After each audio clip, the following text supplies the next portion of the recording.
Baik, Assalamualaikum warahmatullahi wabarakatuh. Pada bab 3 ini di pertemuan 14, insya Allah kita ini di penghujung materi bab 3 ya.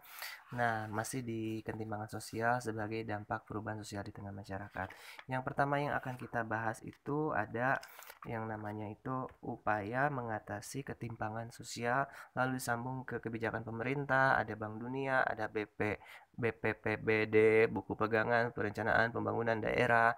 Terus penguatan posisi komunitas lokal dalam respon perubahan sosial disebabkan globalisasi, dan yang terakhir ada menjalin relasi antar komunitas lokal untuk memperkuat posisi dalam merespon perubahan sosial disebabkan globalisasi. Langsung ke materi yang pertama, yaitu upaya mengatasi ketimpangan sosial ya. Nah, upaya mengatasi ketimpangan sosial tidaklah mudah, terutama menyangkut sikap mental masyarakat, baik dari kalangan atas maupun kalangan bawah. So, untuk mempersempit ketimpangan sosial di masyarakat diperlukan upaya bersama dari berbagai kalangan, baik oleh pemerintah maupun dari anggota masyarakat. Perlunya identifikasi penyebab timbulnya ketimpangan sosial menjadi penting untuk mencari solusi. Untuk mencari solusi maksudnya berbagai solusi alternatif, langkah-langkah yang harus diambil itu diantaranya ada yang pertama, tentukan masalah yang akan dicari solusinya. Terus identifikasi faktor-faktor penyebab masalah itu timbul. Yang ketiga, cari beberapa alternatif solusinya. Dan yang keempat, pilih yang paling penting yang harus diselesaikan dahulu dan kemudian lanjut ke solusi berikutnya. Nah, sebagai upaya mengatasi ketimpangan sosial, setiap warga negara baik sebagai seorang aparat pemerintah maupun anggota masyarakat harus menyiapkan dan melatih diri untuk melakukan hal-hal yang kayak penanaman nilai agama, kayak mematuhi perintah Tuhan dan menjauhi larangannya ya. Kalau dalam istilah dalam Islam itu namanya apa ya? Amar ma'ruf nahi munkar ya. Terus ada juga belajar dan membiasakan diri mencintai sesama manusia dan menanamkan kesadaran dan rasa cinta kepada tanah air, bangsa dan negara. Lalu ada juga yang kayak melatih dan membiasakan diri hidup, bergaul dan bersikap demokratis. Terus melatih dan membiasakan diri hidup bersikap adil dan berjiwa sosial ya. Intinya jadi orang harus sopan, santun dan gak usah banyak gaya apalagi caper gitu ya. Nah, tindakan-tindakan yang sudah saya sampaikan itu merupakan dasar tindakan yang dapat mempersempit jurang pemisah antara kelompok yang kaya dan yang miskin di masyarakat ya. Di masyarakat kita yang masih besar ketimpangan sosialnya gitu. Lanjut ke kebijakan pemerintah untuk mengatasi ketimpangan sosial, sebenarnya sudah ada sejak dulu yang tertuang dalam undang-undang nih.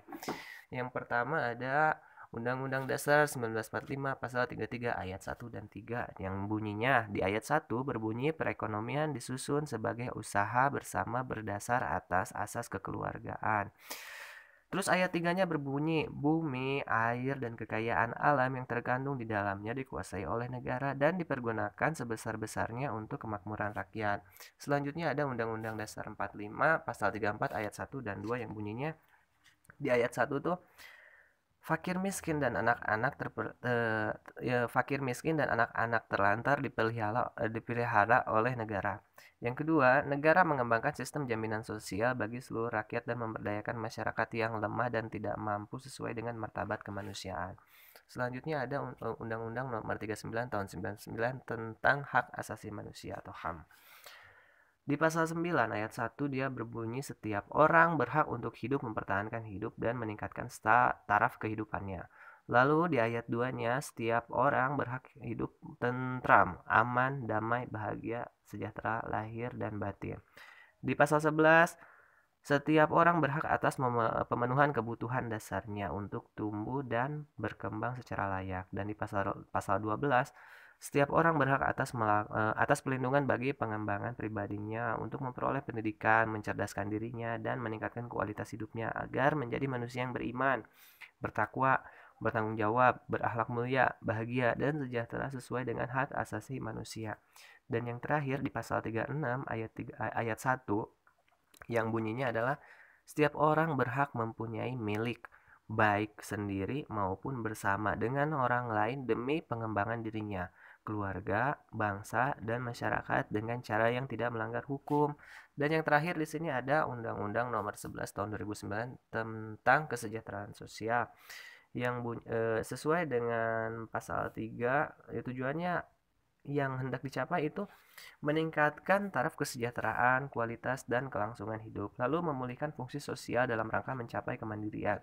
Dan yang ketiga, meningkatkan ketahanan sosial masyarakat dalam mencegah dan menangani masalah kesejahteraan sosial. Dan yang keempat, meningkatkan kemampuan, kepedulian, dan tanggung jawab sosial dunia usaha dalam penyelenggaraan kesejahteraan sosial secara melembaga dan berkelanjutan. Serta yang kelima, meningkatkan kualitas manajemen penyelenggaraan kesejahteraan sosial. Kurang lebih tentang kebijakan pemerintah itu upayanya seperti itu ya. Nah, selanjutnya ada tentang Bank Dunia ya. Menurut Bank Dunia atau World Bank, upaya-upaya untuk mengatasi ketimpangan sosial ya. Kita masih berbicara tentang ketimpangan sosial. Yang terjadi dalam masyarakat adalah upayanya yang pertama investasi.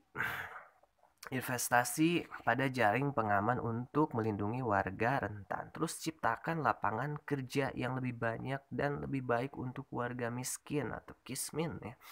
Yang ketiga, ciptakan kondisi ekonomi yang tahan terhadap krisis dan lonjakan harga. Yang keempat, rancang program jaminan sosial yang bisa menurunkan tingkat ketimpangan. Tuh, yang kelima ada meluncurkan program pemberdayaan masyarakat untuk orang yang terpinggirkan. Dan yang keenam, tingkatkan akses terhadap makanan, akses kesehatan, dan pendidikan untuk warga miskin. Yang ketujuh ada pungut pajak dengan benar dan pastikan bahwa belanja pemerintah lebih berpihak pada orang miskin. Nah, kalau upaya dari Bank Dunia seperti ini ya. Terus ada BP3D atau Buku Pegangan Perencanaan Pembangunan Daerah. Nah, adapun menurut BP3D ini tahun 2014 ya, upaya untuk mengatasi ketimpangan sosial yaitu dengan cara melakukan pemerataan yang berkeadilan dengan memberikan kesempatan yang sama kepada seluruh masyarakat untuk berperan serta dalam pembangunan dan menikmati hasil pembangunan. Target utamanya tidak lain yaitu masyarakat miskin, sehingga strategi yang diterapkan dalam pemerataan ini harus berpihak pada masyarakat miskin. Nah, upaya pemerintahan yang berkeadilan menurut BP3D tahun 2014 ini adalah sebagai yang pertama itu pemberdayaan melalui peningkatan partisipasi dan perluasan manfaat ya. Untuk menciptakan pembangunan Indonesia maju, merata, mandiri, dan adil dalam pembangunan dibutuhkan partisipasi masyarakat. Pemerintahan sebagai stakeholder senantiasa mengembangkan program-program yang melibatkan partisipasi masyarakat miskin, rentan, dan tertinggalkan. Nah, terus kedua ada peningkatan akses dan kualitas pendidikan dan kesehatan. Nah, peningkatan akses dan kualitas kesehatan juga berpengaruh terhadap pertumbuhan ekonomi. Untuk meningkatkan status kesehatan masyarakat akan terbentuk sumber daya manusia yang sehat, produktif, dan cerdas, yang merupakan komponen penting dalam memberikan kontribusi pada pertumbuhan ekonomi. Nah, peningkatan akses dan kualitas kesehatan yang merata dan berkeadilan dapat tercapai melalui upaya yang diantaranya itu ada peningkatan akses dan kualitas pelayanan kesehatan untuk menurunkan angka kematian ibu atau AKI ya, dan angka kematian bayi AKB ya, bukan AKB 48, awas. Nah, yang kedua peningkatan perbaikan gizi, terus pengendalian penyakit pengendalian penyakit dan penyehatan lingkungan maksudnya. Dan yang keempat ada pelaksanaan jaminan kesehatan, dan yang kelima ada peningkatan efektivitas pengawasan obat dan makanan. Nah, berdasarkan Millennium Development Goals, target global MDGs yaitu secara pendidikan itu kan 6 tahun. Sementara itu target pendidikan di Indonesia adalah wajib belajar 9 tahun ya, terdiri atas 6 tahun SD dan 3 tahun SMP. Bahkan sebagian tempat itu kan udah wajib belajar 12 tahun ya untuk sebagian wilayah kalau nggak salah loh. Nah, sebagai upaya untuk meningkatkan akses dan kualitas pendidikan yang merata dan berkeadilan, pemerintah harus memastikan bahwa layanan pendidikan tersedia secara memadai, merata, dan dapat diakses oleh seluruh masyarakat, serta menjamin terselenggaranya pendidikan yang bermutu yang bermutu bagi setiap masyarakat tanpa diskriminasi. So, oleh karena itu, pemerintah pusat maupun daerah harus mampu menyediakan satuan pendidikan yang mampu mengakomodasi setiap anak usia sekolah yang memerlukan layanan pendidikan tanpa terkecuali ya. Anak sekolah yang bermukim di daerah tertinggal, kepulauan, terpencil, dan perbatasan gitu. Nah, terus selanjutnya ada pengentasan kemiskinan dan master plan percepatan dan perluasan pembangunan ekonomi Indonesia atau MP3I, bukan MP3 player ya.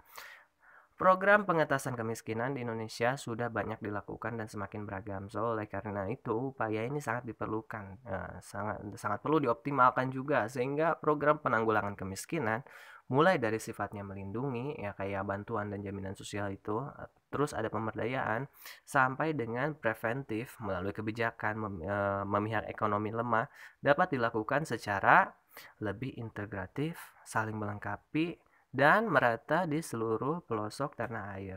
Selain juga untuk mendorong empati dan tanggung jawab sosial yang semakin besar dari seluruh pihak. Hasil dari program pengentasan kemiskinan ini adalah yaitu kayak menurunnya angka kemiskinan dari tahun ke tahun. Terus namun sampai saat ini ya penurunan memang tidak signifikan ya. Ya mungkin ada penyebabnya itu kayak eh, persoalan kultural masyarakat ya. Terus persoalan kultural masyarakat membuat mereka sulit keluar dari lingkaran kemiskinan, terus belum optimalnya program-program penanggulangan kemiskinan dalam menjangkau seluruh wilayah Nusantara, terutama di kondisi geografisnya sulit ya kayak kepulauan, daerah terpencil yang jauh dari akses ke jalan raya mungkin ya. Terus kebijakan ekonomi yang belum sepenuhnya memihak masyarakat miskin yang kondisi ekonomi yang berpengaruh besar terhadap kerentan kerentanan masyarakat terutama faktor pertumbuhan ekonomi dan inflasi. Dan yang keempat, berbagi akar persoalan kemiskinan yang tidak cukup menjadi perhatian dan prioritas bersama sebelum kemiskinan terlanjur menimpa masyarakat. Jadi, untuk itu, MP3I yang menjabarkan strategi, kebijakan, dan program percepatan penanggulangan kemiskinan ini ya, prinsipnya adalah kerjasama dan sinergi semua pihak, baik pemerintah dari pusat atau daerah kayak BUMN, swasta, dan masyarakat atau dikenal dengan public people private ya, partnership. Nah, dalam hal ini pemerintah pusat melalui kementerian atau kelembagaan melakukan sinergi dalam penganggaran penanggulangan kemiskinan. Terus juga pemerintah daerah mengidentifikasi akar kemiskinan, hal-hal yang menyebabkan ketimpangan dalam pencapaian target penanggulangan kemiskinan. Terus serta program-program yang akan dan sedang berlangsung di wilayahnya. Sementara itu, BUMN dan swasta dalam program Corporate Social Responsibility atau CSR melakukan sinkronisasi program yang dapat diimplementasikan di kantong-kantong kemiskinan. Nah, sekarang kita lanjut ke poin besar yang C, yaitu penguatan posisi komunitas lokal dalam respon perubahan sosial disebabkan globalisasi. Nah, melihat posisi komunitas lokal yang tidak dimiliki posisi tawar untuk melakukan perbaikan dalam rangka meningkatkan kemandirian dalam dalam berbagai bidang seperti budaya, teknologi, dan ekonomi, maka diperlukan ya suatu upaya mengurangi ketergantungan pada pihak luar dan menghapuskan penetrasi asing menuju pada penciptaan masyarakat madani yang mempunyai kedaulatan ekonomi dan politik sehingga mampu berkembang sendiri. Terus sebab perkembangan dengan tetap tergantung pada pihak luar sama dengan pertumbuhan tanpa perkembangan. Nah, upaya penguatan posisi komunitas lokal agar mampu bertahan dan berkembang dalam rangka menghadapi era globalisasi perlu segera dimulai agar tidak terlalu ketinggalan. Menangani komunitas lokal di Indonesia tidak dapat digeneralisasi. Masalahnya karena setiap komunitas memiliki kondisi karakter yang berbeda. Jadi untuk itu perlu pendekatan secara perkomunitas dan bermasalah. Nah, penanggulangan istilah pemberdayaan lebih terkait dengan penguatan terhadap ketidakberdayaan masyarakat, ya misalnya kayak kemiskinan tadi itu. Masyarakat diberdayakan dengan memanfaatkan pengetahuan dan potensi daerahnya agar menjadi subjek dalam pembangunan, mandiri, mampu menolong dirinya sendiri, serta mengembangkan semangat kepercayaan diri. Nah, Upaya pemberdayaan yang dapat dilakukan itu melalui beberapa cara ya, di antaranya menciptakan kondisi yang kondusif yang mampu mengembangkan potensi komunitas lokal. Lanjut, memperkuat modal atau potensi sosial masyarakat demi meningkatkan mutu hidupnya. Yang ketiga, mencegah dan melindungi agar kekuatan atau tingkat kehidupan masyarakat yang sudah rendah tidak semakin terpuruk.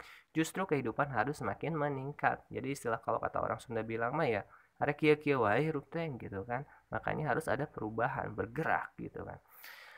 Selanjutnya kita masuk ke poin besar yang D, yaitu menjalin relasi antar komunitas lokal untuk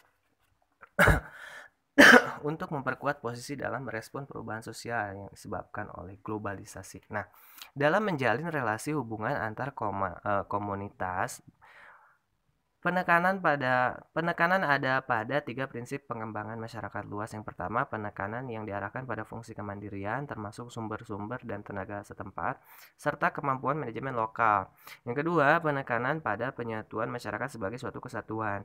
Ini terlihat dari adanya pembentukan organisasi-organisasi lokal yang termasuk di dalamnya lembaga-lembaga yang bertanggung jawab dalam mengurusi kegiatan.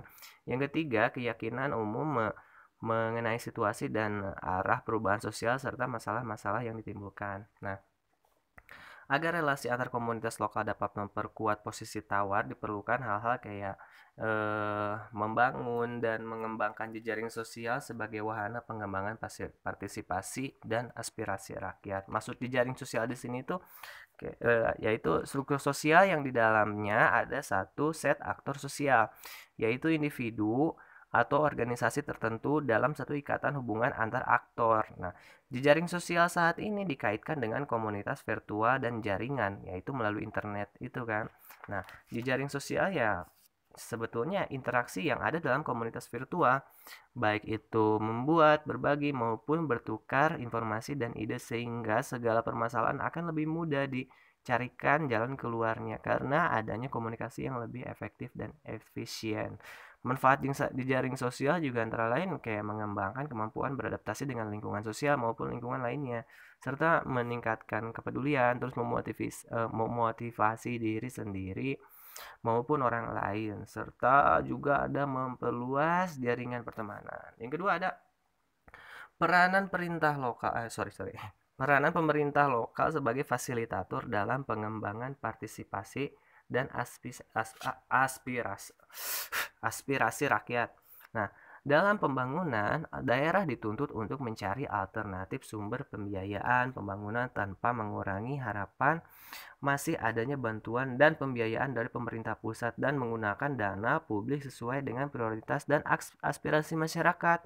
Dengan kondisi seperti ini, peranan investasi swasta dan perusahaan milik daerah sangat diharapkan sebagai pemacu utama pertumbuhan dan pembangunan perekonomian daerah. Daerah juga diharapkan mampu menarik investor, baik asing maupun lokal untuk mendorong pertumbuhan ekonomi daerah. Selanjutnya ya, ada apa ya, udah selesai. Jadi pertemuan di bab 3 ini cukup sekian dan terima kasih. Semoga apa yang saya sampaikan bisa memberikan manfaat buat kita semua. Tutup kata, assalamualaikum warahmatullahi wabarakatuh.